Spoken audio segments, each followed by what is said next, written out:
Ang coronavirus kay kabahin sa pamilya sa mga virus nga resulta sa managlaing sakit gikan sa ordinary sipon hangtod na sa mas grabe nga impeksyon. Kung mo grabe kini, posibleng musangpot sa pulmonya, acute respiratory syndrome, problema sa kidney o di baka kamatayon. Ang sagad sa mga sintomas mo ang musunod: respiratory symptoms, kutas nga ginhawa, hilanat, ubo ug sipon o paglisod sa ginhawa.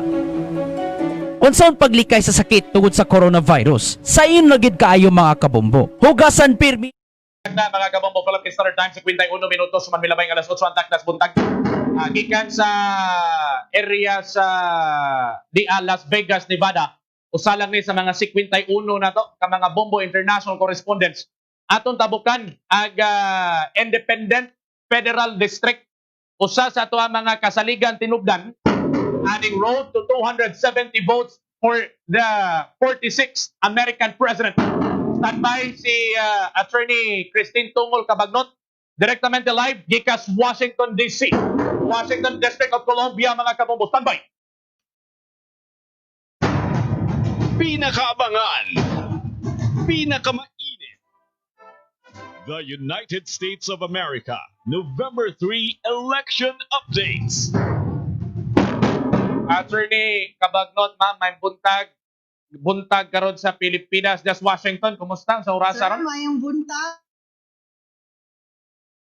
Kumusta mo na? Yes, ma'am. Buntag diri sa Pilipinas sa oras sa Yes, sir. attorney. Attorney Christine? Yeah, it's 7:52 p.m. today Eastern Time sa Washington. All right. Yes, sir. Sige. Katubukan ako, sir? Yes, ma'am. Yes, ma'am. Loud and clear. 5 by 5. You're coming in. 5 by 5 na, attorney. Attorney, unang pangutana. Sir? Ma'am, kining lead karon ni US Vice Yes, President, 2 times Vice President diha sa US, safe lead na ba ni diha napita sa areas Las Vegas? Unya, ang technicality sa balaod, ipangutana na ko ni Moron kay ni-file nagkaso si US President Donald Trump sa mga estado nga from baluarte niya, nitabok na nga to sa pikas nga kolor ang Democrats. Attorney Christine, ma'am.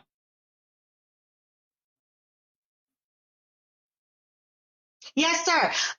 Well, President Trump is free to file any cases he wants to file. Ang pangutana na to ana unsay unod sa iyang mga kaso. Dili man na niya madiretso sa Supreme Court, sa US Supreme Court, no, kay kanang state matter maniniaw niya kanang naapa sa lower court na niya i-filean. So ang unod ana na abay mga anomalya. Well, we'll have you know nga the elections here, when they're counting the ballots, and I am an election judge here, so present when they count the ballots are the representatives from all parties who are in that ballot. So na representatives dito sa Republican Party, na representatives sa Democratic Party, unya mag-count na sila, magsige jud migtan-aw ana. So it's not like it's somewhere nga nefarious activities nga na ay mga gipang-ad nga balot nga wala na makita. So in fact, I want to say nga in Georgia, ang contention nila is 53 ballots, 53 kuno nga ballots ning abot after the closing time of November 3rd election. So you do know that there are in Pennsylvania, dako ang lead, so it's in the thousands right now. They actually called it for Trump, 51.4% ni Trump, 47.9% ni Biden, but Biden is closing in on that lead. In Pennsylvania, in Georgia, 48.9% ang Biden, and Trump is 49.9%. So as Biden is carving into that lead in Georgia, they're grasping at straws, in my humble opinion. Okay, you have hundreds of thousands more of ballots to go. Ang ilahang complaint is only for 53 ballots. All right. So that's what you have right there. Muna sa Georgia.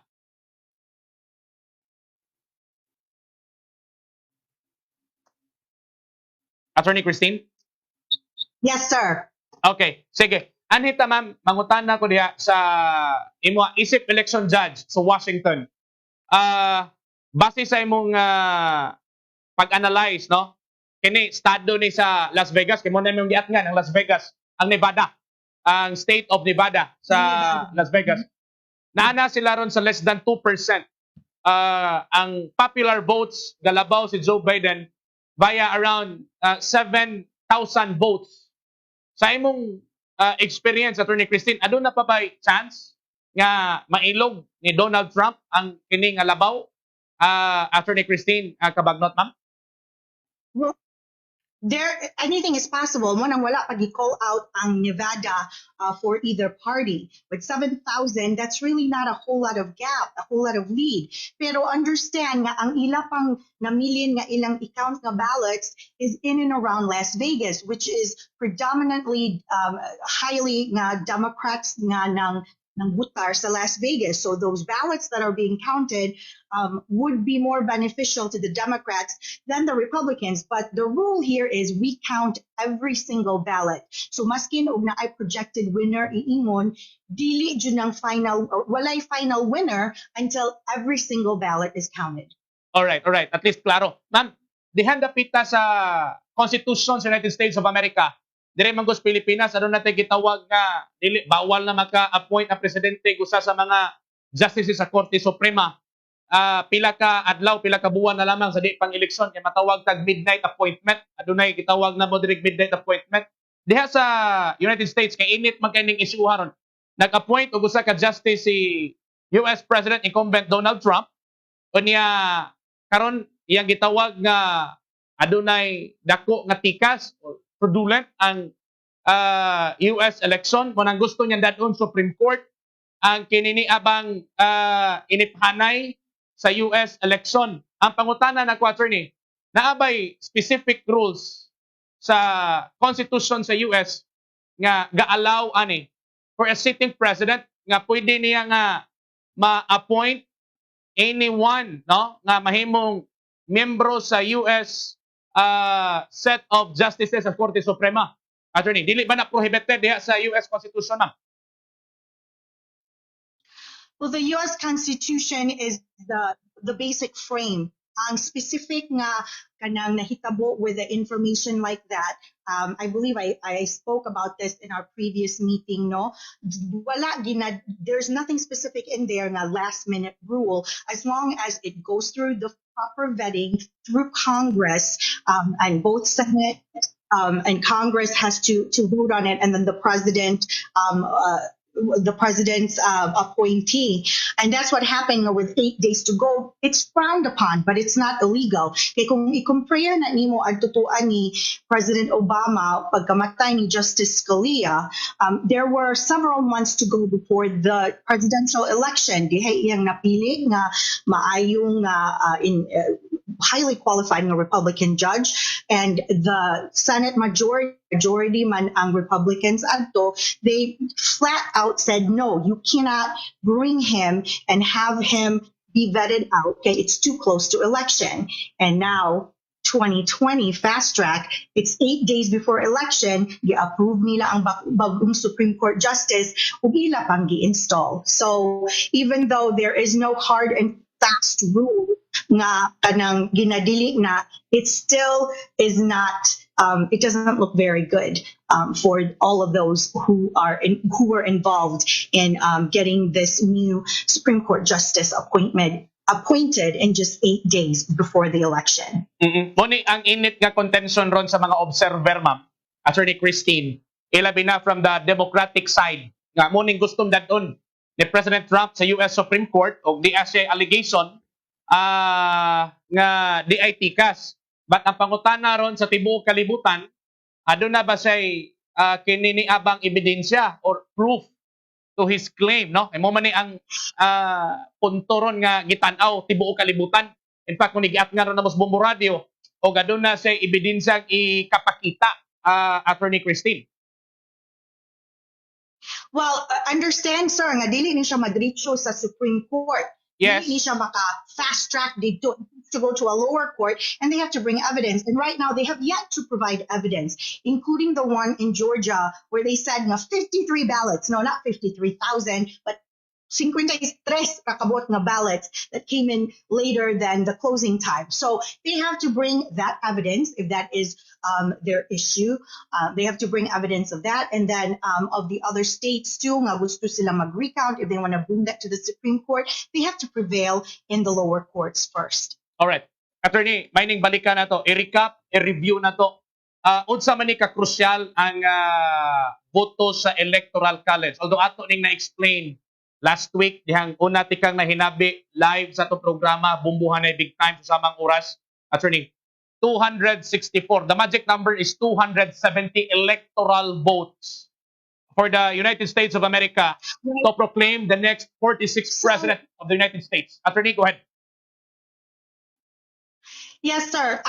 Actually, no, all the other news outlets, both print and media, TV, are reporting 253. Kay kanang 264, that's including Arizona.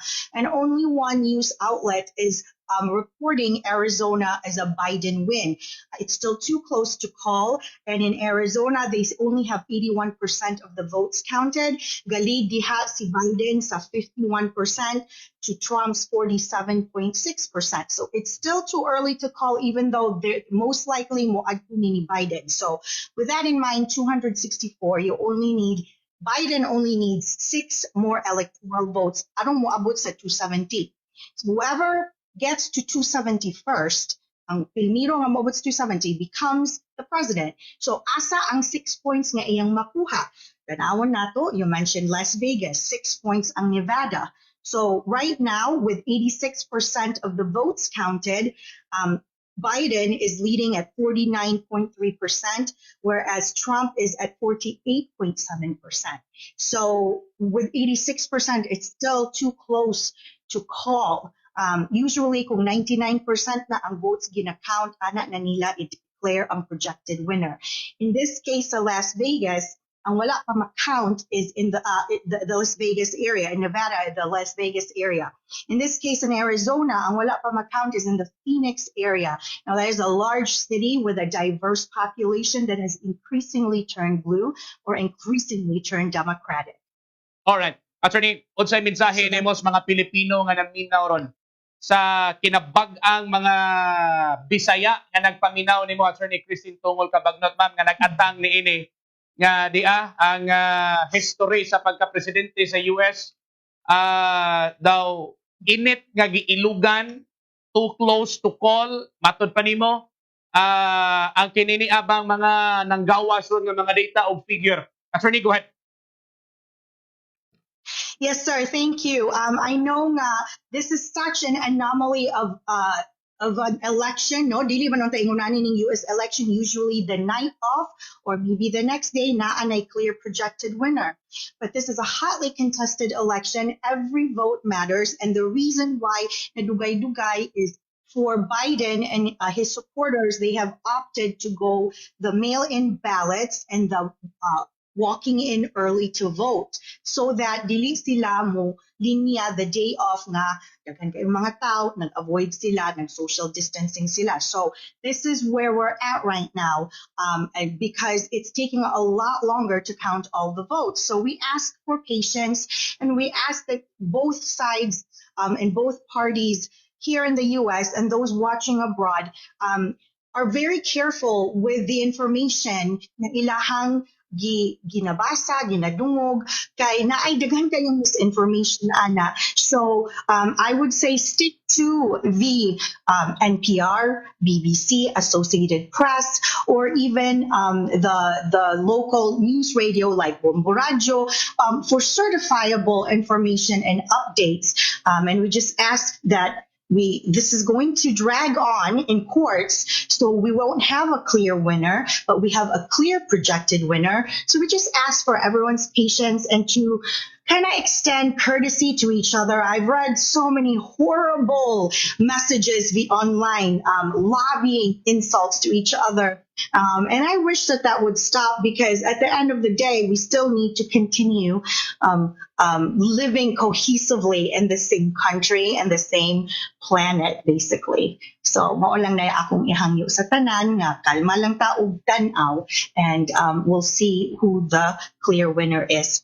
sooner Okay. or later, but probably a lot later. Alright, attorney, ang Arizona, klaro nako, pending yapon 84% yapon ang turnouts diha sa mga naihap ron, attorney Cabagnot, ma'am.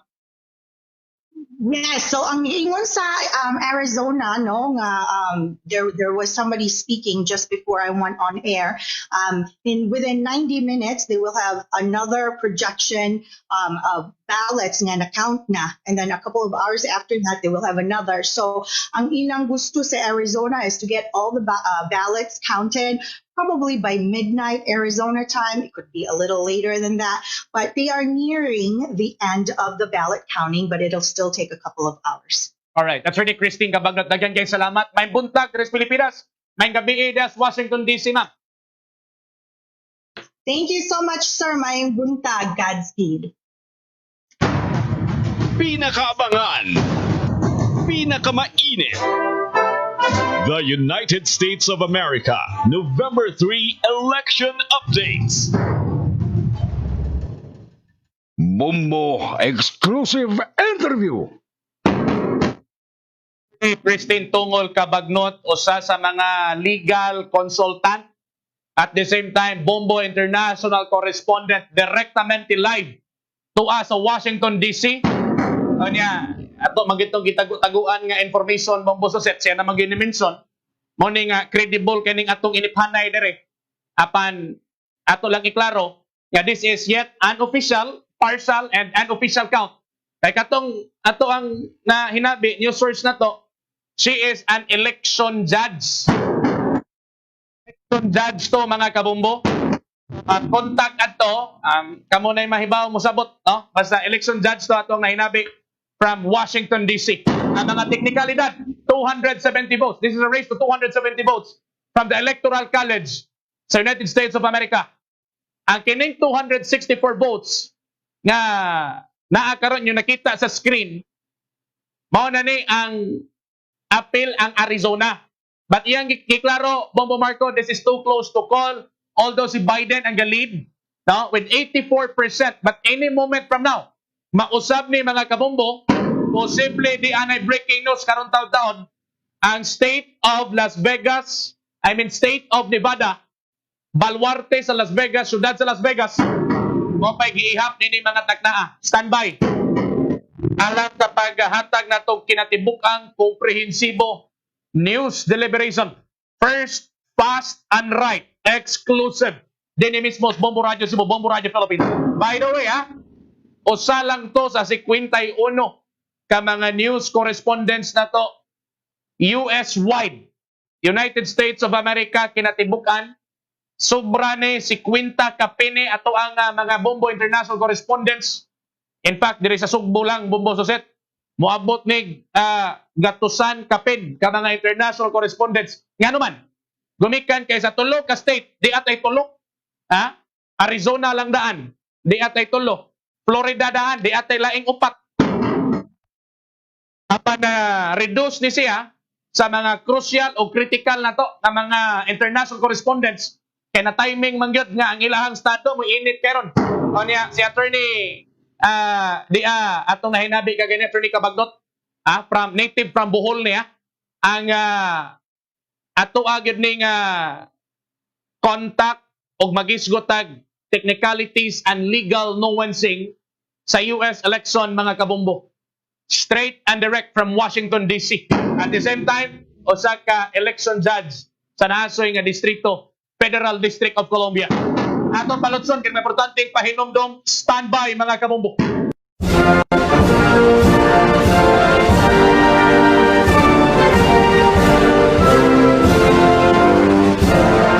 Nagkainit na ang kawa sa politika sa Estados Unidos ning nagkadol nga pinili ay karong Nobyembre 3. Mag-atbang na ang duha ka kampo kinsang mag-ilog sa gipangandoy nga posisyon nga mao ang labing gamhanang leader sa tibuok kalibutan.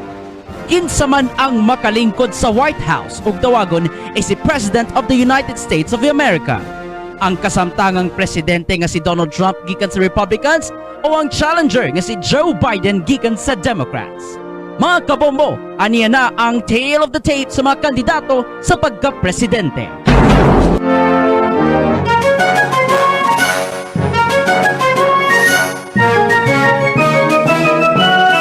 Atong red corner, ang pambato sa Republicans na si Donald Trump.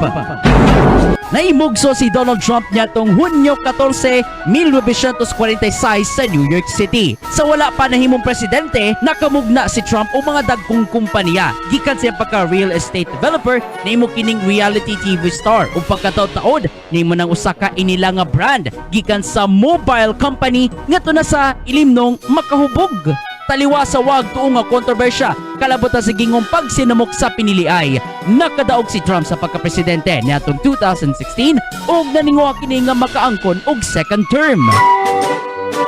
Sa atong blue corner, ang pambato sa Democrats nga si Joe Biden. Nahimugso si Joseph Robinette Biden Jr. niadtong Nobyembre 20, 1942 sa Pennsylvania. Sa wala pa kininimong vice-presidente niadtong 2009 ug nakaangkon og second term, nahimo kining longest serving senator sa Delaware. Nakahimo sab kini og mga balaod nga makatabang sa kinabuhi sa mga Amerikano, sama na lang sa Violence Against Women Act.